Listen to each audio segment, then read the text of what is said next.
Dernier navire de la commande mexicaine, le Monterrey glisse dans les eaux de la Ciotat pour une ultime vague.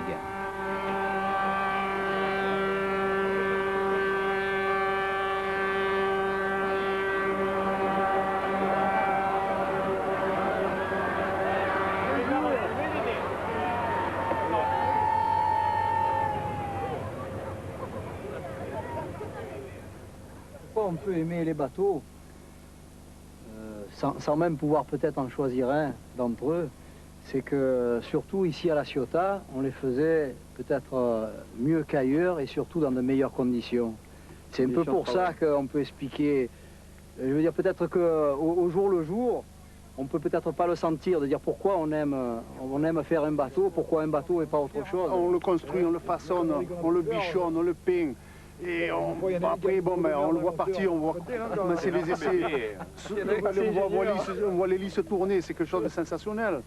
Puis après, bon, ben, le bateau qui part, il y a un petit peu de notre cœur aussi qui part avec. Quand vous partez du premier morceau de fer qui lui est plat et que vous arrivez à un bateau fini, livré, peint, tout neuf, il y a toute une suite de processus qui fait que c'est sûr qu'on a plus d'attachement quand il y a quelque chose qui naît de la matière et qui devient utilisable, présentable comme un bateau livré, que quand on est sur une chaîne, un OS ou n'importe quoi.